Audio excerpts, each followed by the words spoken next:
নমস্কাৰ বন্ধুসকল, হৰ হৰ মহাদেৱ। আজি যিটো বিষয়ত মই আপোনালোকলৈ ভিডিঅ'টো লৈ আহিছোঁ, সেই বিষয়টো আপোনালোকৰ কাৰণে অত্যন্ত জৰুৰী হ'ব।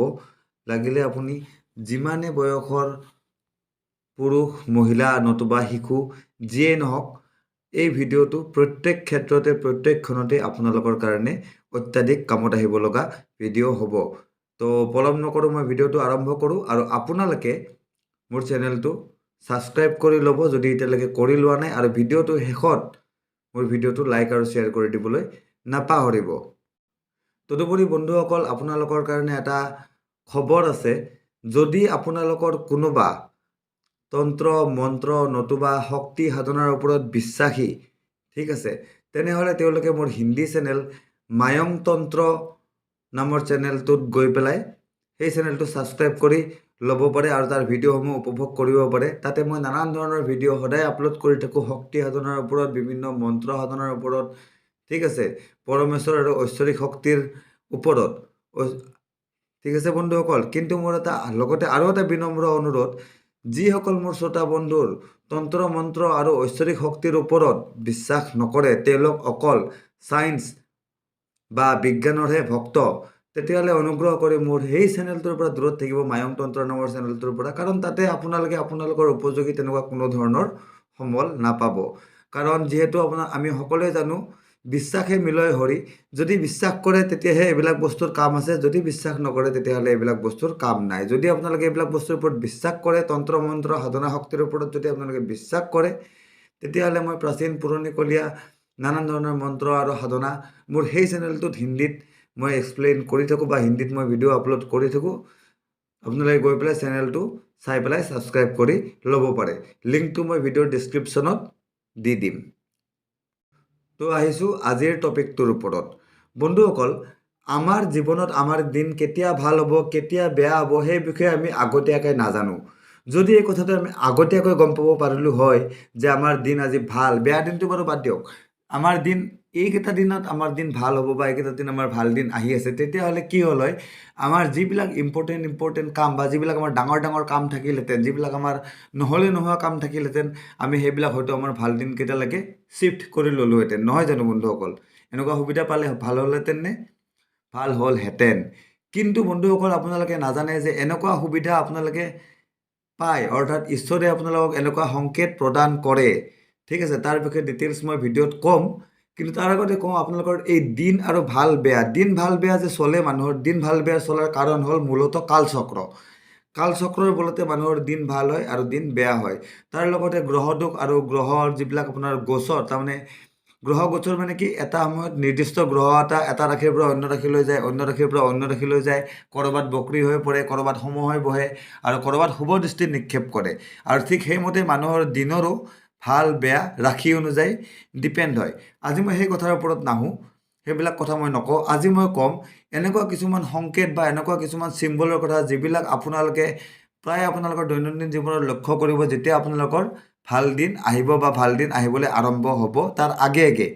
কিন্তু অজানিতে হওক বা জ্ঞানৰ অভাৱৰ কাৰণেই হওক, আমি তেনেকুৱা চিম্বলসমূহ আমি দেখা পায়ো আমি বুজি নাপাওঁ যে সেই সংকেতৰ অৰ্থ কি। তেনেকুৱা যে সংকেত আমাৰ আগত হ'ল, বিশ্ব চৰাচৰত ইমান ব্ৰহ্মাণ্ডত ইমান মানুহ আছে, কিন্তু সেইবিলাক বস্তু যে অকল আমাৰ লগতে ঘটিত হৈছে তাৰ অৰ্থ কি যদি আমি বুজি উলিয়াব পাৰোঁ, তেতিয়াহ'লে আমি নিশ্চয় অনুমান কৰিব পাৰিম যে কোনটো দিন আমাৰ ভাল আৰু কোন দিনত আমাৰ সামান্য বেয়া হ'ব পাৰে বা বহুত কিছু বেয়া হৈ যাব পাৰে। আজি আলোচনা কৰিম বন্ধুসকল সেই বিষয়ে। আজি আলোচনা কৰিম মই এনেকুৱা কিছুমান সংকেতৰ বিষয়ে আপোনালোকক ক'ম, যিবিলাক সংকেত আপোনালোকে দৈনন্দিন জীৱনত দেখিবলৈ পাব আপোনালোকৰ শুভ দিন আৰম্ভ হোৱাৰ আগে আগে, বা যদি আপোনালোকৰ বৰ্তমান শুভ দিন চলি আছে তেতিয়া।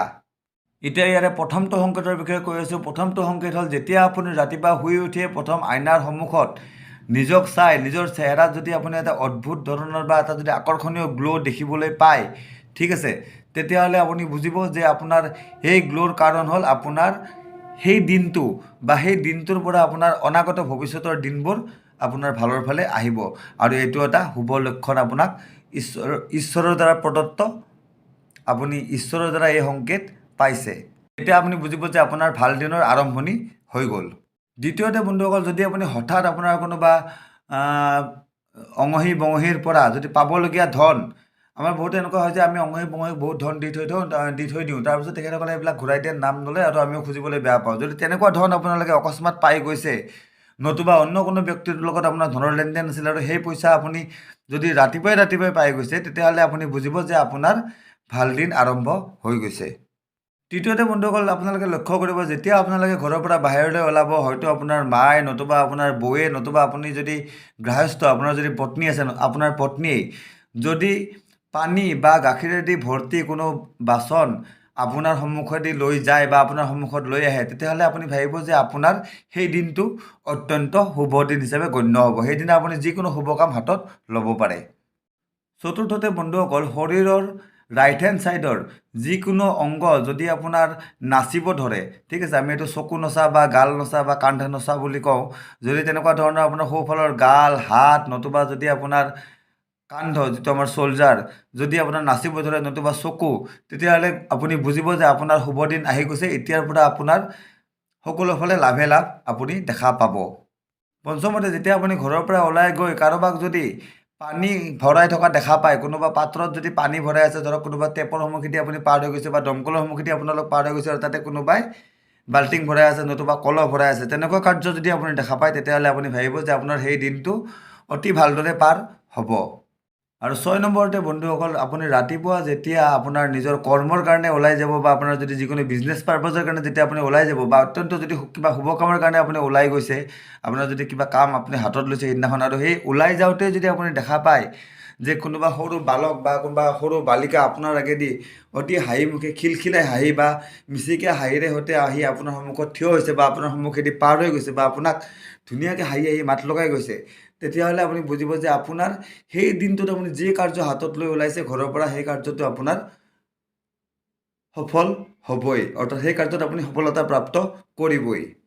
অষ্টমতে বন্ধুসকল, যদি আপোনাৰ হাতৰ যদি যি খৰচ, সেই খৰচ যদি লাহে লাহে কমিবলৈ আৰম্ভ কৰে, তাৰমানে যিবিলাক হঠাৎ অহা খৰচ যদি আপোনাৰ কমি যায়, ধৰক এটা মাহত আপোনাৰ হঠাৎ যিবিলাক খৰচ মানুহৰ আহি যায়, কেতিয়া কি হঠাৎ খৰচ আহে কোনো ক'ব নোৱাৰে, কিন্তু যদি আপোনাৰ সেই হঠাৎ অহা খৰচৰ পৰিমাণ যদি আপোনাৰ কমি যায় বা হঠাৎ যদি খৰচ নোলায় কোনো, তেতিয়াহ'লে আপুনি বুজিব যে এইকেইটা দিন আপোনাৰ কাৰণে অত্যন্ত শুভ আৰু আগৰ দিনকেইটাও মানে ভৱিষ্যতৰ দিনকেইটাও আপোনাৰ কাৰণে শুভাশুভৰূপে বৰ্তি থাকিব। নৱমতে বন্ধুসকল, পশু পক্ষীৰ পৰাও আমি কিছুমান সংকেত পাওঁ, যেনে এতিয়া যদি ধৰক বান্দৰে আপোনাৰ ছাতৰ ওপৰত কিবা নাৰিকলৰ বাকলি নতুবা আমৰ কিবা ডালি নতুবা কোনো গছৰ ডাল নতুবা নিজেই যদি তাতে জঁপিয়াই থাকে, তেতিয়াহ'লে আপোনালোকে বুজিব যে আপোনালোকৰ ভাল দিন আৰম্ভ হৈছে। আৰু যদি আপোনালোকৰ ঘৰত কোনোবা মেকুৰীয়ে যদি পোৱালি জন্ম দিয়ে, তেতিয়াও আপুনি বুজিব যে আপোনালোকৰ দিন ভালৰ ফালে আহিব লৈছে। আৰু যদি আপোনাৰ ঘৰত কাউৰী নতুবা অন্য কোনো চৰাইয়ে যদি কিবা বাচন বৰ্তন ক'ৰবাৰ পৰা আনি যদি আপোনাৰ ঘৰৰ চোতালত বা আপোনাৰ ঘৰৰ ছাতত য'তে নহওক যদি পেলাই দিয়ে, তেতিয়াহ'লেও বুজিব যে আপোনাৰ ঘৰলৈ লক্ষ্মী আগমনৰ সময় আহি আছে, অনাগত ভৱিষ্যতে আপোনাৰ ঘৰলৈ অগাধ লক্ষ্মী আগমন হ'ব। তো বন্ধুসকল, আজি ক'লোঁ এনেকুৱা 9টা সংকেতৰ বিষয়ে, যিকেইটা অধ্যয়ন কৰিলে বা যিকেইটা আপোনালোকৰ জীৱনত ফ'ল' কৰিলে আপোনালোকে গম পাব যে আপোনালোকৰ ভাল দিন আৰম্ভ হৈছে বা ভাল দিন আহি আছে। আশা কৰোঁ ভিডিঅ'টো আপোনালোকৰ ভাল লাগিব। যদি ভিডিঅ' ভাল লাগিল তেতিয়াহ'লে লাইক আৰু শ্বেয়াৰ কৰিবলৈ নাপাহৰিব, আৰু চেনেল যদি এতিয়ালৈকে ছাবস্ক্ৰাইব কৰা নাই, ছাবস্ক্ৰাইব কৰি ল'ব। আৰু যদি আপোনালোকে মোৰ মায়ং তন্ত্ৰ চেনেলটো উপভোগ কৰিব বিচাৰে, তেতিয়াহ'লে লিংক ডেছক্ৰিপশ্যনত দিয়া থাকিব, গৈ পেলাই চেনেলটো ছাবস্ক্ৰাইব কৰি ল'ব। তো আজিলৈকে ইমানেই, ধন্যবাদ।